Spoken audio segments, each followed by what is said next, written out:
My name is Nathan Alex Franco. I was an animal behaviorist working for the Integrated Behavioral Raptor Intelligence Study, which began in 2012. Many of my colleagues have been speaking out against Dr. Henry Wu and his associates following the events of the Jurassic World incident 3 months ago.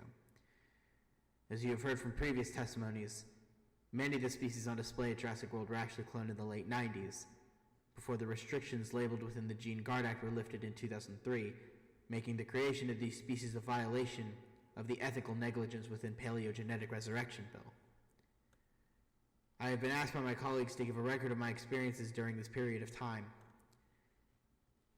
This is a record of my time as an InGen Ranger during Project Regenesis, from the dates of August 19th to August 20th, 1999.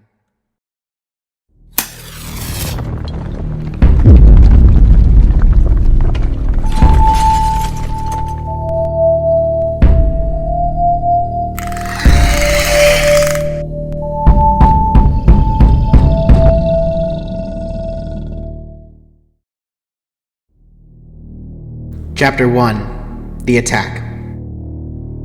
We felt like mercenaries, deployed to a remote island as security for a team of so-called important clients.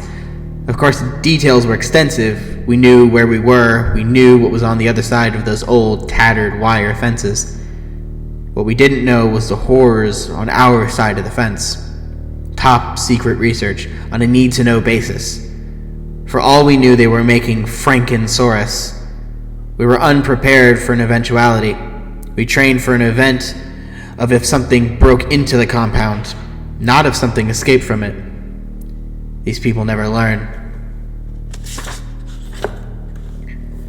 My first clear memory of the incident was chaos. My men stumbling through camp, firing wildly at two massive dinosaurs. They were larger than anything I'd ever hunted on the Serengeti, with horns jutting from their blunt skulls like demons. Atop round heads and small, backwards arms, the strangest animals you'd ever seen. Fast yet clumsy, they tore through the compound, knocking over tents and trampling supply crates. Carnotaurus sastri, the meat-eating bull of late Cretaceous South America, one of the largest abelisaurids. The next thing I remember was bolting towards the dark facility, passing by dense ferns and bushes, massive footsteps thundering behind us until we darted into an open door leading into the back of the building.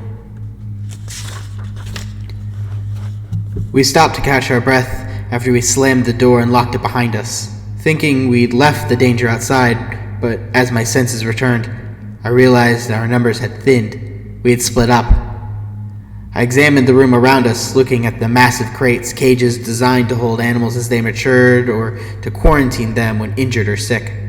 Dust billowed in the draft, coating the cracked floor where moss and grass had begun to creep through. The silence was heavy, the space feeling vast and exposed, as if the horrors of the jungle might spill in at any moment.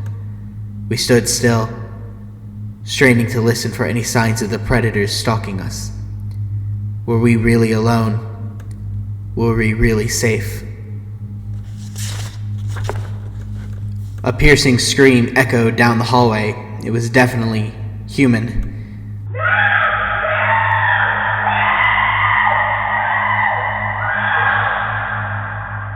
My teams moved quickly toward the sound, the narrow hall opening into a massive shadow-filled chamber. Moonlight spilled through skylights, barely illuminating the darkness. Giant glass tubes lined the walls, filled with green fluid and infant dinosaurs in eerie stasis. I heard a fainting pattering behind me and whipped my light around, but saw nothing. "I got her," Sanchez called, and we rushed over to find Dr. Carroll collapsed on the ground, paralyzed, her eyes focused on us. A few more scientists emerged from the shadows, panicking and asking what happened. I figured the Carnotaurus had entered the room to cut us off, only to find Dr. Carroll and attacked her instead. But where had it gone? Two of my crew stayed to tend to Dr. Carroll while the rest of us gathered supplies and prepared to track down the assailant. When we ventured outside and back towards camp, the darkness swallowed any sign of life. By the time we arrived, we had reunited with the rest of the operatives, who were carrying a body, Robert David, torn apart by the second Carnotaurus. His back was eviscerated, his shoulder plates shredded, and his entire lower spine gone. Dr. Morton murmured it was a miracle they'd even found this much of him, but there was no time to mourn. We had to capture the animals before they killed again. Chapter 2: The Hunt. The morning sun shined down on the torn wire fencing at the compound's south end. I gathered a small team to follow, the construction crew guarding them as they worked.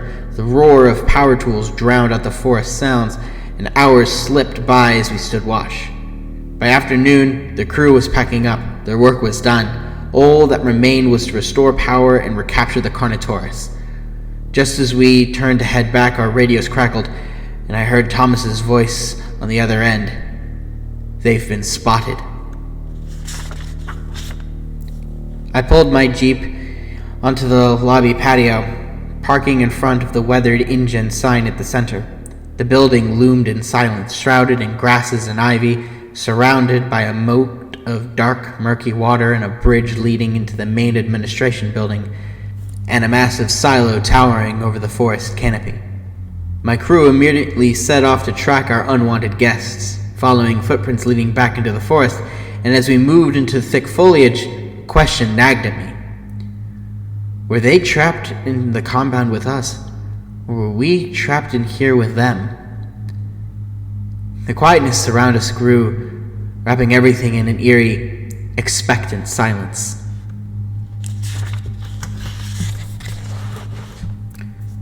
An immense roar shook our nerves as we closed into the target's location. They were circling a tree, snapping at branches, fixated on something in the canopy. But whatever it was didn't matter to us.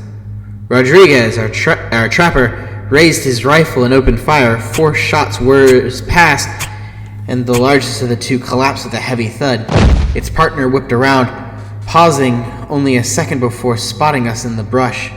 Before it could charge, a net shot into the air, snaring its rounded snout.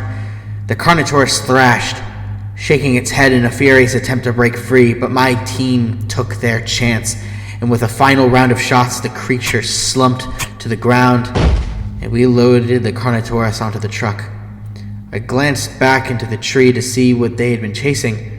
A sudden chill swept over me, as if something unseen were watching in return. For an instant, I caught a faint sound, a low trill that sent a shiver down my spine. Chapter 3: AV-24B. The following day passed in silence, our routines falling back to normal. My crew split into 2 teams, one to survey the facility, the other, mine, to scour the fences.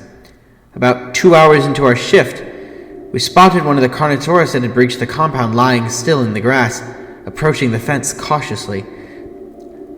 I realized as I drew near it wasn't breathing. It was dead. I hurried back to the Jeep and we looped around through the gate towards the falling creature. My men kept their rifles at the ready, eyes scanning for the remaining Carnotaurus as I examined the corpse. No blood, no broken bones, nothing. Until I looked closer.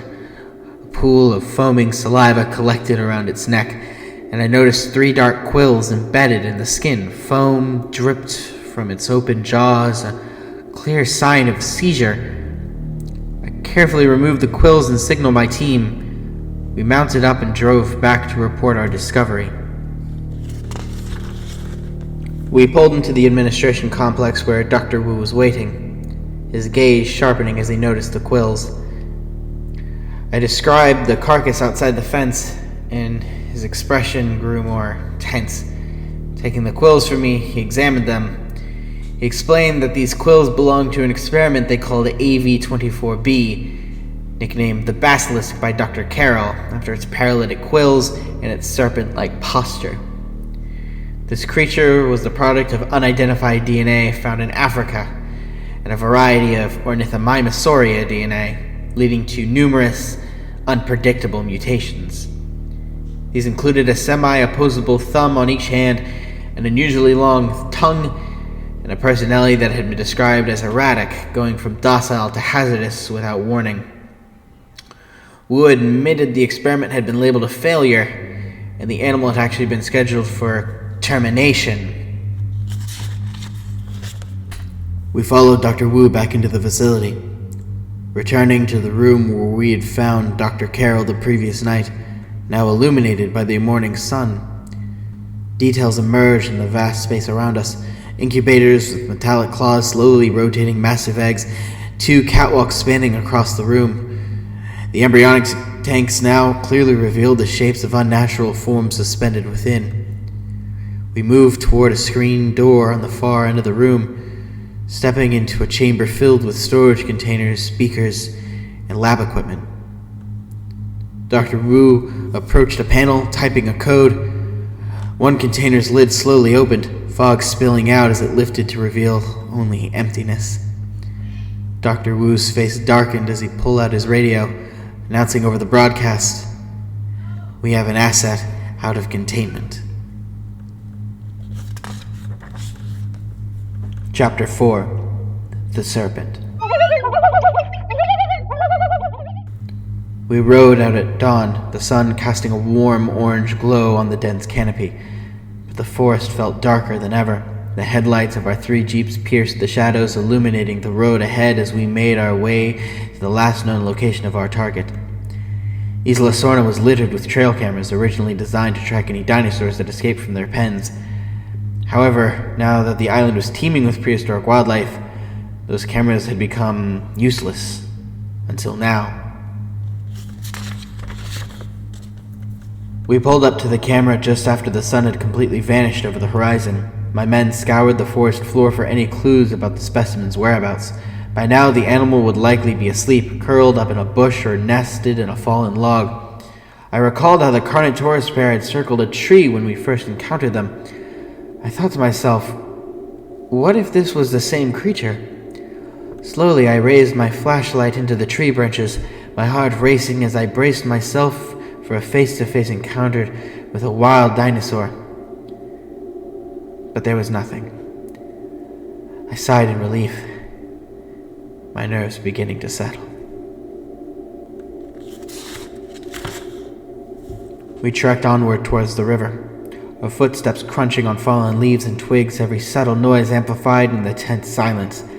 As we neared the river, we stumbled into a clearing littered with nests surrounded by massive cow-like dinosaurs. Their enormous, thick bodies sat in the field like massive cars.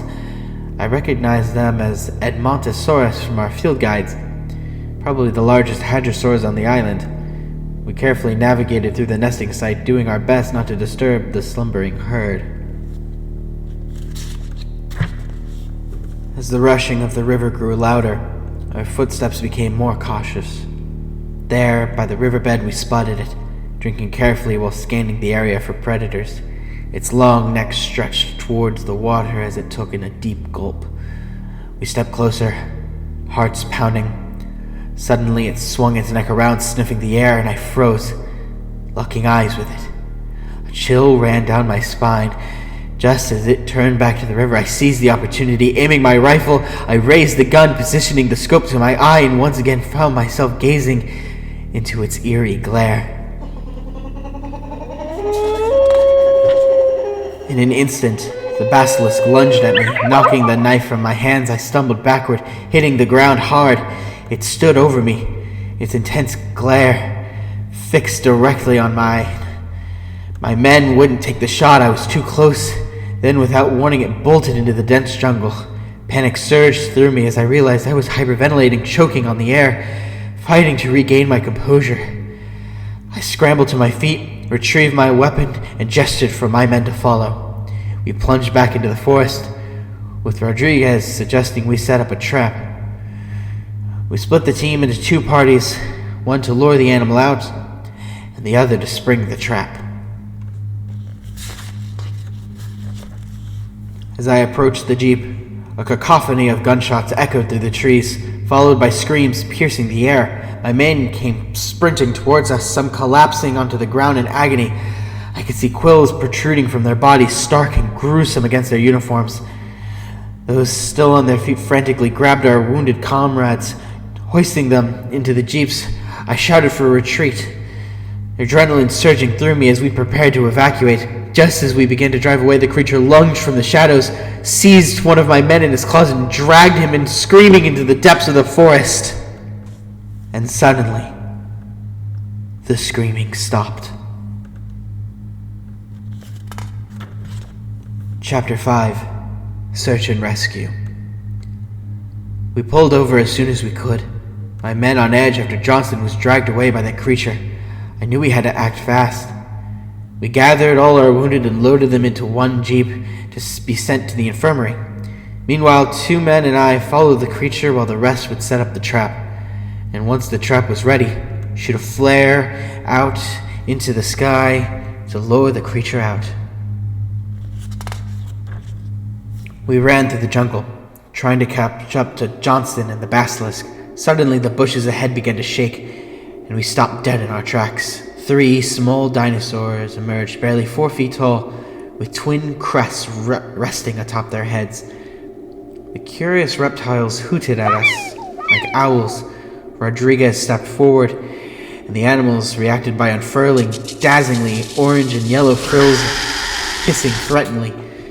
Recognizing them as juvenile Dilophosaurs, I grabbed Rodriguez and pushed him to the ground just as a wad of black spit shot past us. Samuel raised his gun, but I pulled out my taser and charged the nearest Dilophosaur by the tree, spinning it against the trunk and jabbing the taser into its neck. The other 2 Dilophosaurs watched as their friend writhed in pain, then jumped and fled back into the forest. Just seconds after, a radio message cackled through. The dense jungle and lack of infrastructure made it almost impossible to understand. I could only make out a few words. Another animal had escaped containment. Pushing through ferns and small trees, the thick jungle felt almost impassable. As we drew closer, my heart sank as I braced myself for the grim reality of finding his body torn apart by that monster. I still remember the feeling of looking at it as it stood over my comrade, his blood pooling and flooding the forest substrate, its eyes looking right at me as it dug its claws into his gaped chest. 2 fiery orange eyes turned my flashlight's beam back at me. It watched me. It was thinking. I had never watched an animal think before.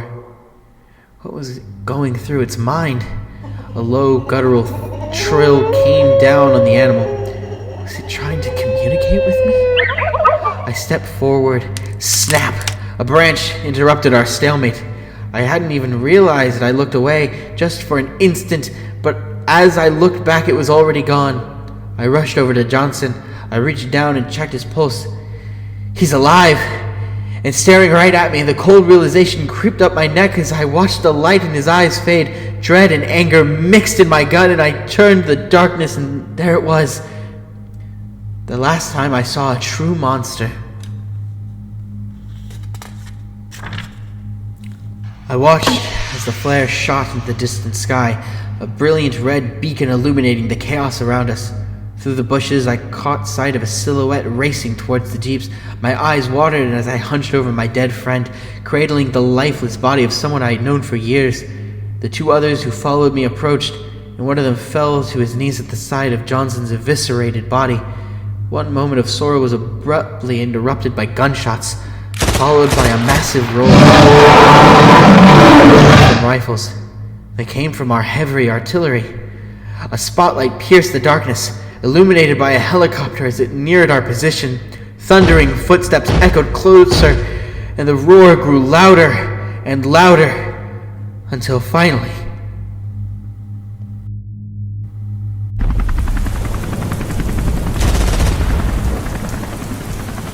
Clear the spectators, he's coming back for more!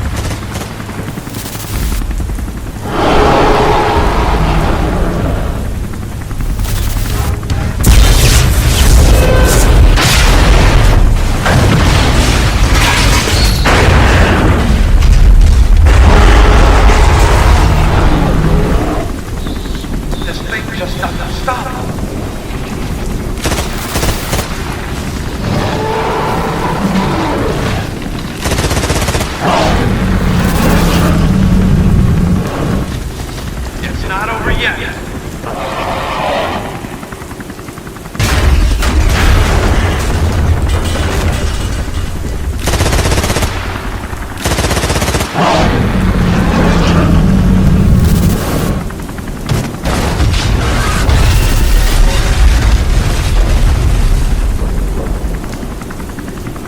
We're still reading the pulse. I don't think it's done yet. There's another one out there!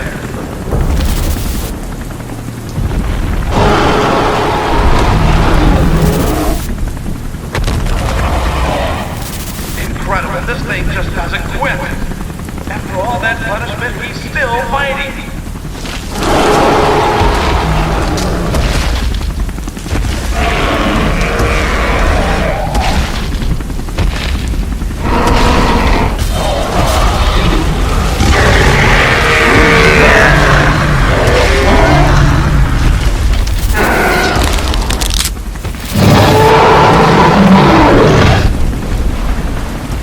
Tragic end. A big guy like that had to go out fighting.